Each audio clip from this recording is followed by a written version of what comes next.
لکه امام شارانی رحمه الله د پیرانو پیر صاحب مبارک واقعه را نقل کړې ده. پیرانو پیر صاحب مبارک چې دا دومره لوړې مرتبې ته ورسېدی چې غوث الاعظم یې بولي او یا پیرانو پیر صاحب مبارک یې بولي، یا پیرانو پیر صاحب هغه کس دی چې د مبارک فرمایي تر یو ملک قیامت چې څونه اولیاء پیدا کېږي زما قدم تر دوی ولاړ دی، زما قدم د دوی پر گردن او سر باندې پروت دی، زما قدم باندې ولاړ دی. هغه شخصیت دا دومره مرتبه ته د پیرانو پیرتوب مرتبه ته چې ورسېدی وای د خلکو په صحبت ورسېدی چې د خاني وای دا صحبتونه ډېر نه دي کړي، خاص په خلکو کې ګرځېدی. لکه یو عالم دی کې ابن سقا په نامه یو عالم دی، هغه یو زوم یو امام بلقینی و، یو پیرانو پیر صاحب مبارک و. پیرانو پیر صاحب لا د ولایت مرتبه ته نه رسیدلی، 15 کلن و 10 کلن ځوان دی.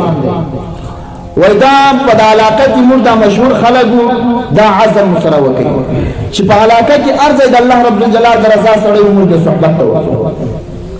بل وخت یو چاره ته و چې په بغداد کې یو سړی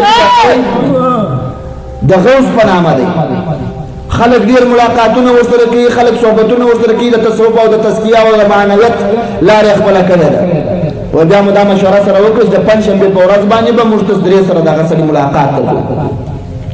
پر لار سره روان یو، امام بلقینی وایي ما د یو شي نیت وکړئ که دغه موضوع دغه غوث راته وویل چې دا ستا په دغه موضوع کې ته پر حق او یا ستا جانب مقابل پر حق دی، کرامتن یې دا راته وویل، نو زه به دی ومنم چې دا غوث دی او د تصوف او د تزکیه ولی الله او کرامتي سړی دی. او ابن سقا وویل یو روایت دا راځي چې پلانکي ځای کې یو نجلۍ ده چې هغه ما ته په نکاح راکړه، نو زه به دی ومنم چې دی غوث دی. او یا زه خپل په زړه کې یو شی راګرځوم چې هغه راته وویل زه دی منم چې غوث دی. پیرانو پیر صاحب مبارک چې وار راورسېدی ورته څه وایه؟ ده ورته ویل العیاذ بالله زه خو ولي الله ته د دې په خاطر نه ورنږدې چې ما ته کرامتونه ښکاره کړي، زه په دې خاطر ورځم چې د الله رب الجلال قبول بنده دی، ولی الله دی، د ده په خاطر به ما الله پاک قبول کړي. ډېر عجز یې وکړئ، ادب یې وکړئ، د هغه ولی الله په شان کې ادب وکړي. کله چې ورالو دغه په مجلس کې کښېنستلو داسې یو ساعت قدر هغه نه و، ساعت بعد چې راغی کښېنستی په تندي کې د غضب اثار ښکاره دي، ډېر درد ورغلی دی چې کښېنستی. بس اوله په ابن سقا ته وویل چې تا کومه خبره کړې ستا د خبرې جواب دا دی. دوم بلا امام ابن بلقینی ته مخ راواړوي چې ستا د خبرې جواب بیا دا دی. درېیمه پاره پیرانو پیر صاحب مبارک ته چې راولاړ سه زما پر بغل کښېنه.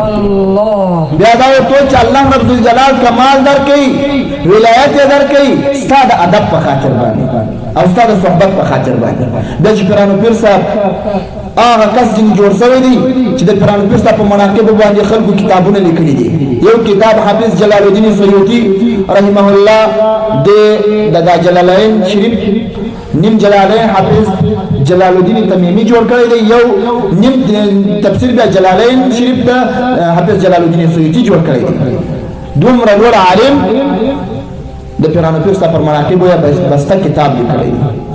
داسې نو ډېرو علماو کتابونه د پیرانو پیر صاحب پر غوثیت او پر کمالات او پر ولایت باندې لیکلي دي. یو عالم لیکلي دي د پیرانو پیر صاحب غوثیت او ولایت په تواتر ثابت دی، که څوک انکار ځینې وکړي هغه ته الله رب الجلال ولایت نه ورکوي. دا دومره مرتبه ته چې ورسېدی دا په صحبت ورسېدی چې د نیکو خلکو صحبت یې کوي.